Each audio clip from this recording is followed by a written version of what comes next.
America is a country of immigrants, and that will never change. However, our nation has been gripped in controversial battles over the consequences of immigration, especially illegal immigration.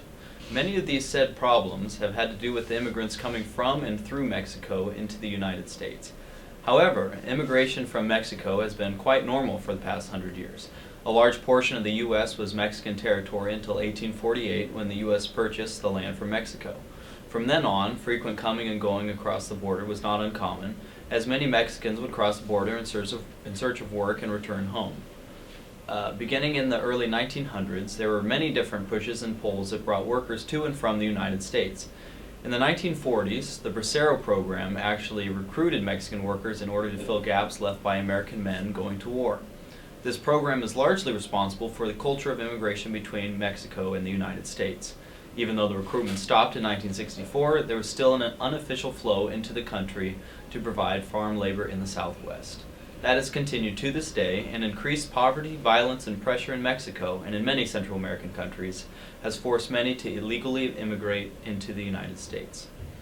The media has spotlighted this issue, and while the news is mainly negative, focusing on legal issues, there are legal options for immigrants who want to work. One visa guest worker program is the H-2A. The H-2 program is a temporary visa for whom the United States calls low-skilled labor. The program began in 1953 from the Immigration and Nationality Act, also known as the McCarran-Walter Act. This act established a quota of non-immigrants per country based on its population of the United States in 1920. In 1986, the Immigration Reform and Control Act divided the H-2 program into H-2A and H-2B. These two programs are directed through the Employment Training Administration of the Department of Labor and the U.S. Citizenship and Immigration Services of the Department of Homeland Security. The H-2A program is a program that enables farm owners to apply to the Department of Labor to bring in low-skilled laborers for agricultural work, whereas the H-2B program is the same but for all non-agricultural work. For both H-2 programs, this work must be temporary. However, to qualify for the H-2A program, the work must also be seasonal. The H-2A visa is valid for a year at most, but can be renewed for up to 3 years.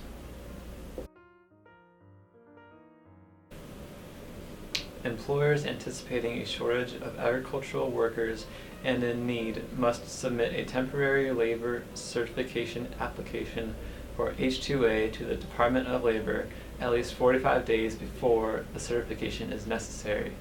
The employer must agree to give preference and engage in active recruitment of U.S. workers and state that the employment of prospective H-2A workers will not harm the jobs of similarly employed U.S. workers. After receiving the temporary labor certification, the employer submits Form I-129 to the U.S. Citizenship and Immigration Services.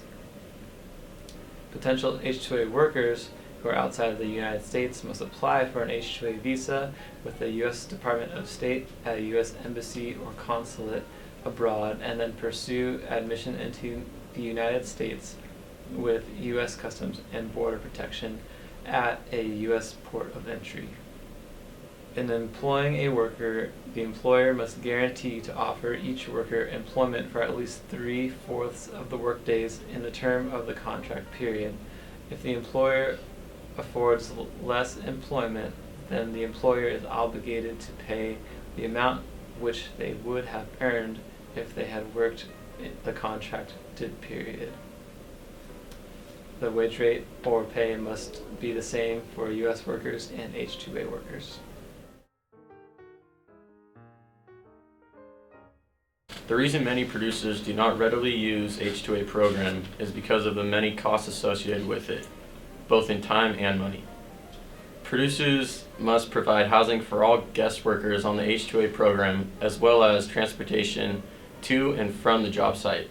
Furthermore, the producers generally also supply much of the food for the workers, at least for the first few days of the week on the job.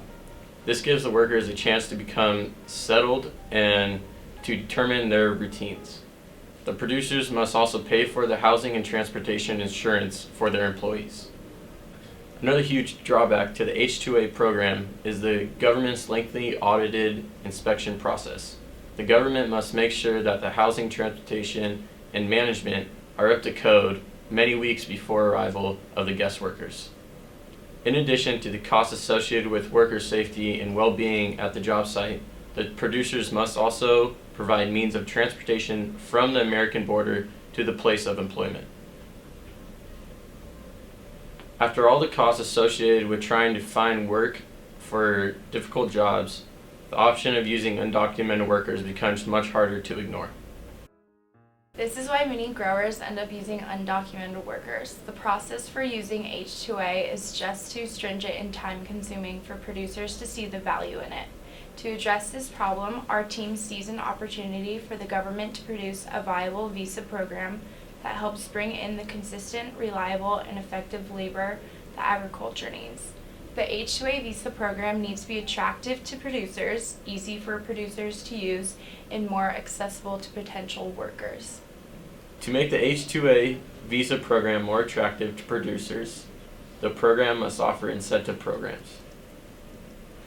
A marketing campaign by federal government to publicize legal immigrant worker programs would be beneficial, for they could inform the public that these legal programs are much better than hiring undocumented workers.